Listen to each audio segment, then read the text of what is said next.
good morning. Welcome to the morning briefing. It's Thursday, July 28th, episode 190. We're approaching that 200 mark. Just amazing to me. I'm Phil Brandt, and the band is back together. Bert, welcome back. We're so happy to have you back. And I want to just say on behalf of all of our listeners, we are sorry for the loss of Burton Garland Sr., your father. I know family is important to you. You're a great man in that regard. And you had just some tremendous response from our listeners, and we've passed those along to you. We're happy to have you back, and we really hope things are going as well as expected to be in a time like this for you. But thank you for joining us this morning. Sure, of course, Phil, and thank you to all the listeners who wrote in very, very nice comments, and it was really a nice pick-me-up to receive that. Last week, my dad passed last Wednesday afternoon very peacefully in his sleep, and for all the visitors that he had in the days and hours before his passing, it was really nice. It just was my older sister, my older brother, and me who were by his side when he actually passed. So it was very peaceful, and I really do appreciate the sentiments from all the listeners and from you and Nick and everyone else. Thank you. Yeah, no, it's the least we can do, and the show. For many of us, and I've gotten to know some of our listeners so well as a result of the show, and it starts to have that family feel as we help each other through all these unique times and help people run their businesses more effectively. And it was a great feeling to see everyone reach out and provide you the love and support at this time that I was happy that you got. Just fantastic, and so proud of our listeners, and just made me proud of the program as well. So if there was any smile that came on our face from that, that was part of it. So great. Let's go ahead and move on, and let's talk a little bit about several things today. There's a lot going on, but I do want to talk about employee monitoring. That's our main theme today, and it's more and more popular for us to be monitoring our employees, even at the office or away from the office or in all kinds of aspects. I mean, there's employee monitoring just occurs in lots of ways. Even if you have drivers on the road and you're monitoring their speed, and insurance companies are monitoring your driving activity and everything else that goes on. We're always being monitored, and it's not unusual for employers to do the same thing. So we want to talk a little bit about some of the practices around that for people to be aware of and things to do and not to do.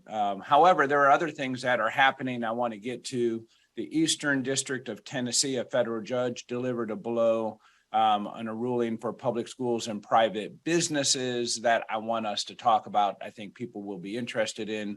I know there's a new partnership with the Department of Justice and the NLRB that we need to keep our eye on. And anytime the Department of Justice is involved, as you were saying earlier in pre-show, we should all open our eyes very wide and look and see what's happening. And as well as COVID still is lingering around, the EEOC is still doing its part, and they have revised COVID screening and testing protocols. If we can squeeze all that in, I want to try and do that. First, let's get to let's get to our poll questions. Nick, is it 2 poll questions today? As I'm looking at our protocol here. It is 2 poll questions on the same topic. Okay, great. Thank you for that. So we have the first poll question is, have you increased employee monitoring since 2020? Whether that's monitoring employees at home or monitoring employees at work or in a hybrid scenario, have we increased employee monitoring? And then what is the top reason you monitor employees' activity? And then we have 5 responses for you to choose from in that. One being you don't monitor employees' activities to provide a safe workplace, to protect businesses, assets, or intellectual property, for employee accountability, or to improve skills, abilities for employees. Lots of good options there. We'd love to have your feedback. One of the great benefits of this program is let each other know what we're doing so we continue to move forward together. All right, Bert, employee monitoring.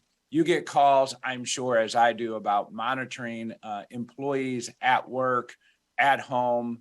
what can we do? What can't we do? I know there's software monitoring, email monitoring, telephone. I'll call it telephone monitoring. Some call it telephone tapping. You're doing it for all kinds of reasons, quality control, for historical record purposes. We have video monitoring, surveillances in workplaces and so on. And we have location monitoring. And all of that seems to be more acceptable when we're monitoring people at work.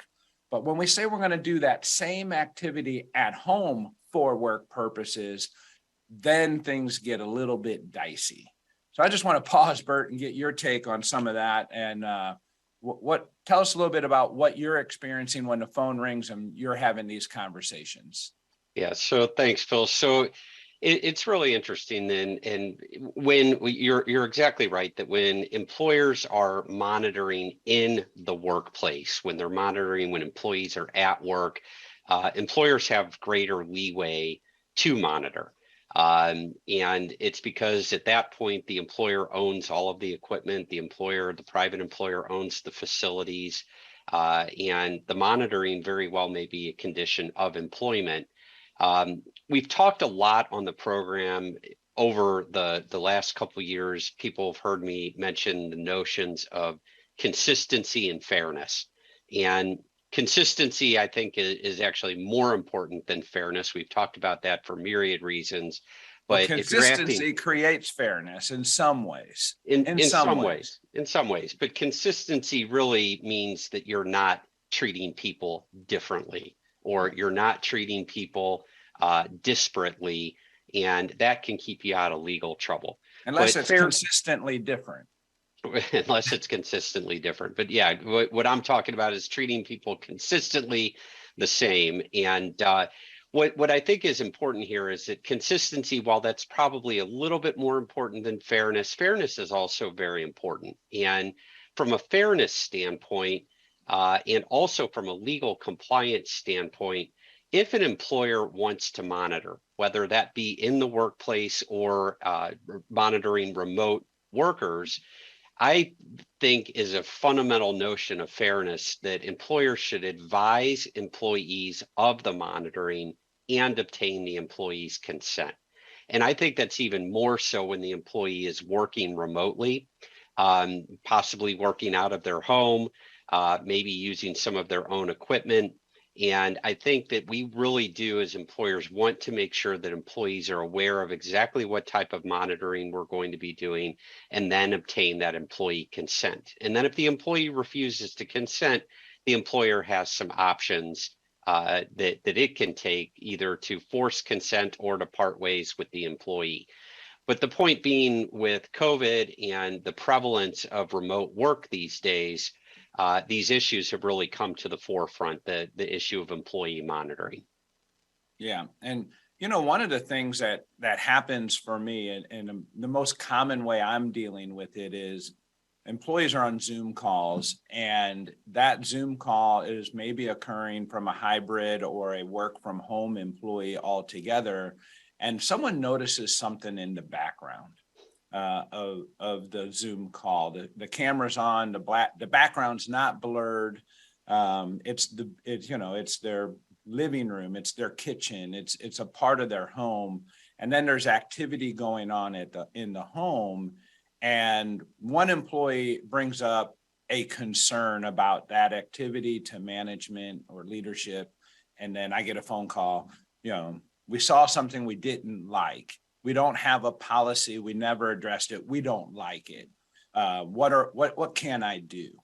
I don't know if you've had that, but that seems to be one of the more consistent, unprepared business challenges that leaders are facing. And it's because they see or have a complaint about something that occurred on camera during a business paid time. Yeah, it kind of makes it sound like, Phil, you're talking about people who've seen things maybe in the background. Yes. Whether it's some inappropriate picture, or maybe a political statement or something in the background of an individual's home. when they're in a meeting. That I've actually had more severe calls from that than that with people who don't realize that they're on camera and they're doing improper things in front of the camera before the meeting starts, and everybody's being subjected to what's going on the screen. So I won't get into details on any of that, but I think the employer, certainly if an employer is going to allow an employee to work remotely, whether it's because they're voluntarily allowing this, maybe in a hybrid environment, or because they have to allow it because they're trying to make some sort of disability, or during COVID, maybe a religious accommodation, the employer has the right to tell the employee that, look, your background in the Zoom meeting needs to adhere to everything that it would need to adhere to if you were working here at work at the physical building. And if we don't allow certain things, certain inappropriate pictures, if somebody had a pin-up calendar or something like that in the background, that would be inappropriate. That would be a violation of our existing harassment discrimination policy. While it is not harassment or discrimination in and of itself, it's inappropriate under most of those existing policies we have. Things going on in the background, political statements, those types of things. If, obviously we're not going to get into regulating people's politics, but we have a right as the employer, if we don't allow those types of statements in the workplace and somebody's using a piece of their home for work, we also as an employer have a right to say, in most states, not all, but almost every state, to say that that's not appropriate in the background. For instance, Phil, I see in your background behind you, if you had instead of the blues up there, I love Trump or I love Biden, that would be offensive to about half of the people viewing the program, no matter which one you put up there. And so as an employer, you have a right to tell employees to refrain from controversial behavior in the workplace. And if that workplace does become a piece of the home and their background that's on the video, you as the employer generally have a right to kind of restrict what's shown in the background there. Yeah. And I think, some of the other things that come out of that is, when you're monitoring me at my home for whatever the reason, maybe, and I'm reading some of the chat, Dolores is talking about for only some departments, maybe not others. Some do it to monitor their web activity. Maybe they're still going through portals at work. But that's a tricky one that I've had to deal a little bit with, which is I'm using my own internet. The company isn't providing me any financial resources for my internet line. I'm using it for work purposes, maybe to join a Zoom meeting or so on. But I'm on the clock per se, and I'm on the internet, my own internet, doing things that otherwise I couldn't do while I was at work. And that somehow gets discovered by the employer, or they're monitoring internet activity, maybe for social, and I'm going to assume they're not doing anything wrong, but they're just not being productive. But it could be doing something that would maybe be a little immoral or just not workplace appropriate. That becomes another question. Is it smart for us to have a policy on these things, or is it better to have just deal with them one at a time as they come up? So very good question. So number one, we probably already have many of these policies in place. We have policies saying that the harassment discrimination policy, for example, is one that's already in place that would prohibit employees from engaging in certain inappropriate conduct while at work. And if at work means from at home, some of the time, we have the right to prohibit that activity while they are quote unquote working. The other thing is that we may not have a remote workplace policy or remote working policy, but that is one that I definitely recommend. And I actually recommend going a step further and I tend to have recommended my clients that they actually enter into an agreement with the employee about remote work, what the parameters of that are going to look like. And that's where you inform the employee of the types of monitoring, if any, that you're going to be doing, and obtaining the employee's consent. So but you bring up a really good point, Phil, that the monitoring, whatever monitoring you as the employer are going to be doing, that does need to end at the end of the workday. You don't want to be responsible. You don't want to learn things about the employee's off-duty conduct that you can't unlearn down the road. And what I mean by that is there could be things that would otherwise be inappropriate about the employee's off-duty conduct that would violate our policies, but it's off duty. It's not related to the workday. And so, an obvious example there would be, if an employee is looking up pornographic sites after work on their own internet, on their own time, that's something that it would not be appropriate for the employer to get involved in that. However, that said, if an employee is using the work resources to further that type of activity, if you are providing an internet connection or a VPN, virtual private network, and that's being used for that type of nefarious activity, then yes, it would be appropriate for the employer to crack down on that. So I think that having a remote workplace policy and an agreement in place where the employee is informed that the employer is going to monitor and that you as the employer obtain the consent is very, very important. Couple of other things.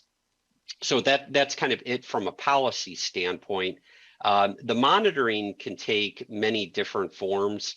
There's keystroke monitoring, there's sharing of the monitors, the physical computer monitor, so that you can actually see what's going on an employee's screen while they're working remotely. You mentioned before that there are things like GPS monitoring, all kinds of telephone monitoring. It goes on and on and on. And at some point, it does start to feel like Big Brother a little bit. I would encourage employers to monitor only the work activity and only the work resources. Now, one of the things that becomes a really big issue here is to try to figure out if employees who are working remotely are slacking off during the day, something that you mentioned. And there is software for that. A lot of people use like Teams and Slack and stuff like that to see if the employees are active during the day. That brings up one of my favorite topics that we've talked about on the program before, which is the mouse mover that is for sale on Amazon that moves, you put your mouse on it and it literally just moves it around so that it shows that you're active on Teams and Slack and those types of things. And I did go ahead and buy one of those, Bert. I appreciate your hint on that. And Sure. so far, no one's caught me. Yeah. So yeah, I think we need to give those away. Maybe we can brand those as AIM and Ogletree. I don't know, but so and I'm not everybody knows I'm a lawyer. We know I'm not a doctor, and I'm certainly not a physicist. But it reminds me, I think it's Newton's third law of physics, and that is for every action there's an opposite and equal reaction. And so when employers monitor, employees find ways to combat the monitoring and find ways to sort of trick the system, game the system. And so that's why I think monitoring is an important piece of this. One thing that I have received calls on, Phil, from clients, and this one, when the calls first started coming in, and I haven't received a ton of them on this, but more than one. So the idea that employers are suspicious and have confirmed that employees who were working remotely during COVID were literally working a second job while on the employer's dime. I have gotten those calls as well. Absolutely. Just amazing to me. And they've literally, upon confronting the employees with the evidence and terminating the employees and discussing it, in at least one of those situations, the employee literally had two separate computers One was related to job one computer was related to job two. And while they sat there during the day, they were literally doing two jobs at the same time. So, so I do think monitoring, if you're seeing a decrease in productivity, monitoring is certainly appropriate. And that's where that informed consent comes in. Yeah, no, I think it's a great idea. And Julie makes a great comment here. We do it, like you said, for lots of business reasons: patient data protection, verifying employees' start time, work time. Are they being active in the right places, doing the right things? In the end, we got to do what's best for our business. We need to put our minds together and figure that out. And each business will be distinctly different. There is not a one-size-fits-all solution to this one, because it's different. Everyone's work schedules are different. Their conditions of how and why they're working from home or in the office, whether we're monitoring in the office or at home or in their car, where it might ever be occurring. It's very unique and deserves some special attention. Nick, can we take a look at our poll results? And then we're going to move on to a couple of these other current events that are important to start conversation on. Yeah, so when we look at have you increased your employee monitoring since 2020, we have about a third that have. I wonder if that relates to the amount of businesses who have the ability to have employees be remote versus not. Yeah. So third saying yes, they provide monitoring. What about the other result there? Yeah, we're going to get to that. I get all kinds of buttons I get to play with in the mornings, don't I? While you're pulling that up, Nick, let me make one other comment, Phil. We talked about some of the policies that you may already have in place.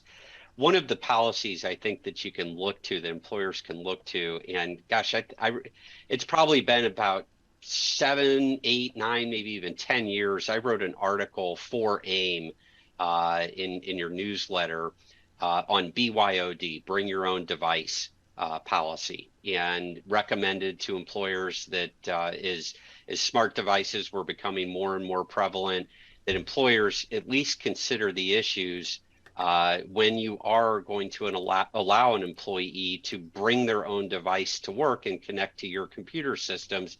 That creates a whole host of issues related to monitoring, surveillance, protecting trade secrets, et cetera, et cetera. And so really the remote workplace, it's not much different than than BYOD, bring your own device. Instead of bringing just your own device, now you're bringing your own home. Yeah, you're bringing a room in your home, but it really is very similar to BYOD. And if you have a BYOD policy, I think that may be the first place to start for employers, because again, the big concern with BYOD was how do we protect the integrity of the employer systems from viruses, malware, et cetera, and how do we protect the employer's information, contacts, trade secrets, et cetera, et cetera.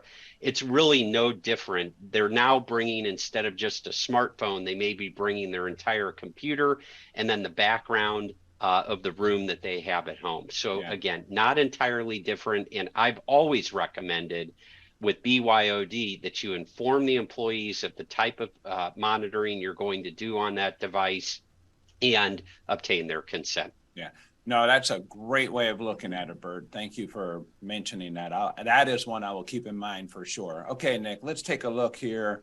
It looks like almost 50% is saying we do not monitor our employees' activity. That does not surprise me. Most workplaces I've been in doesn't provide a lot of monitoring. If you do it for quality control, those things, I'm surprised the numbers 50% doesn't. By the phone calls I make, I always hear this recording this phone call may be recorded for quality control. But the next largest group there says to provide a safe workplace. That makes sense to me. And the third largest group there at 17% is to protect businesses, assets, and intellectual property. All four very good reasons All right, Bert, we have 5 minutes left. We got some important topics as well. So you want to talk about the Eastern District of Tennessee and what the federal judge did there in delivering a below?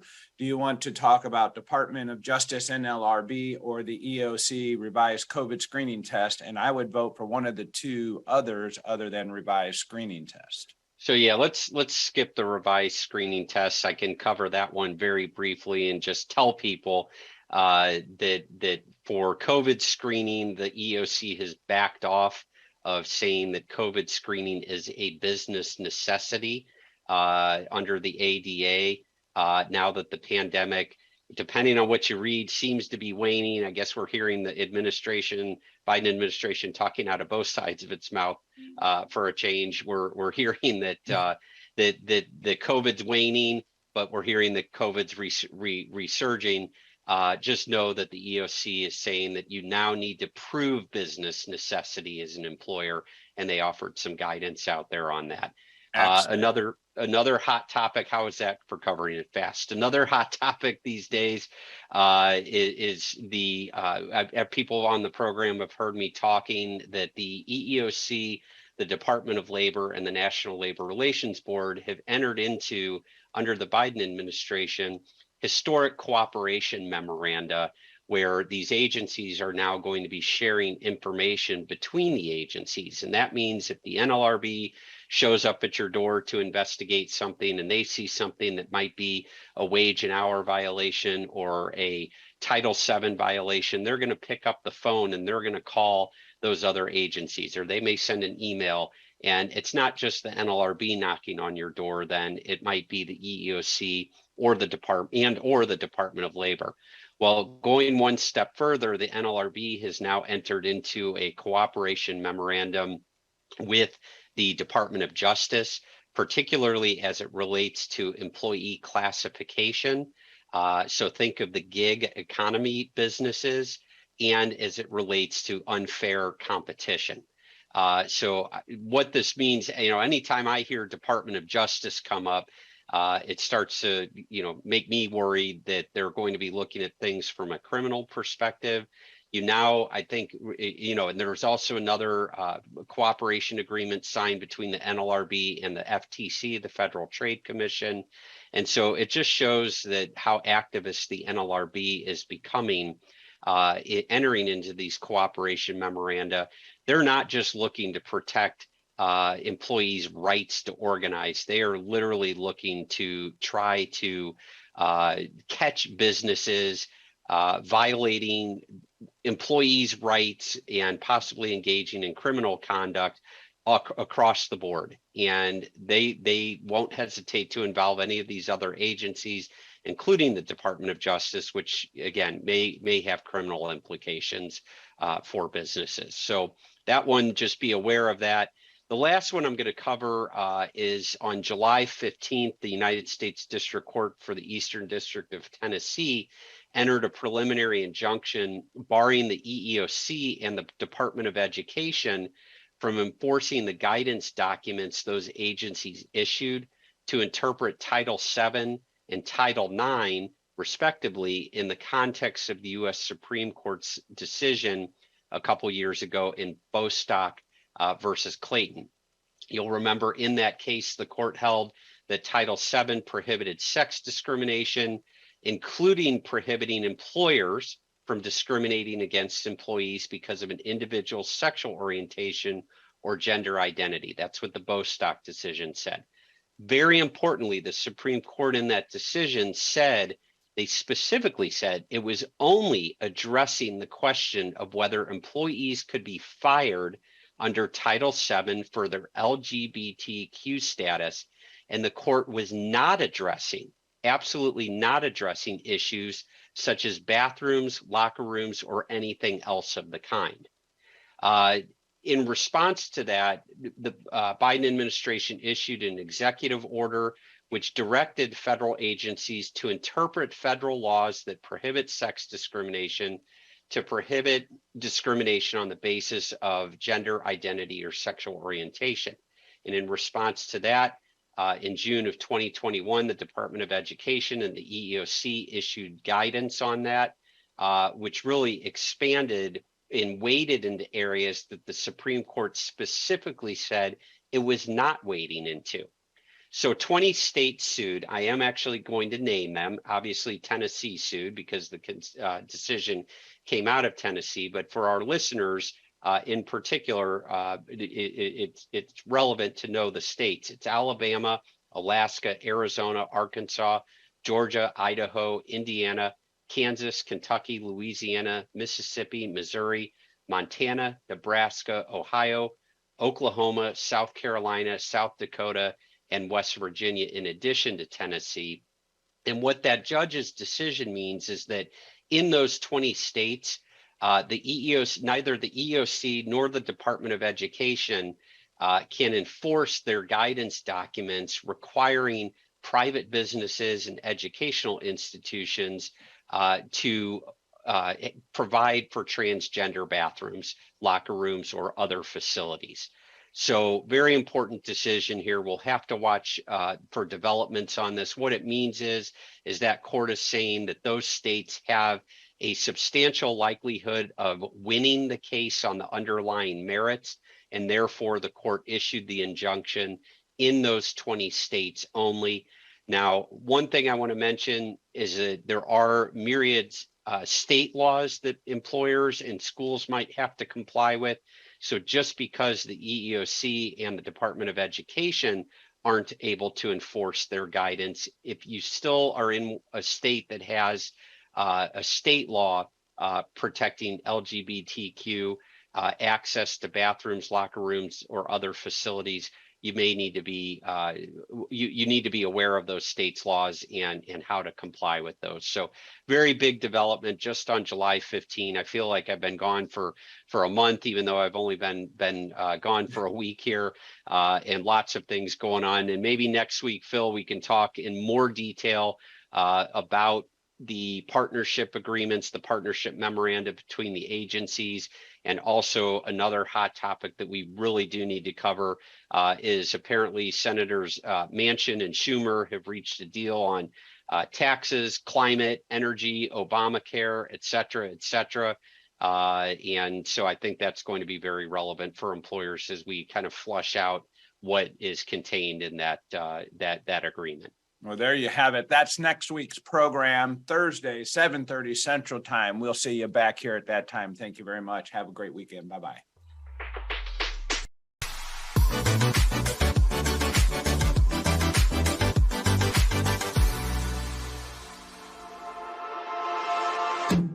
Tell your story, promote your products, communicate with your employees and customers vividly, dynamically, and powerfully.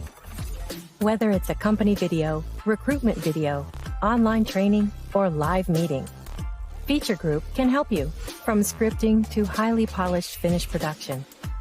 Whether it's live or on demand, we have the skills and equipment to wow your audience and drive your message home. Feature Group USA, the one-stop shop for all your broadcasting needs.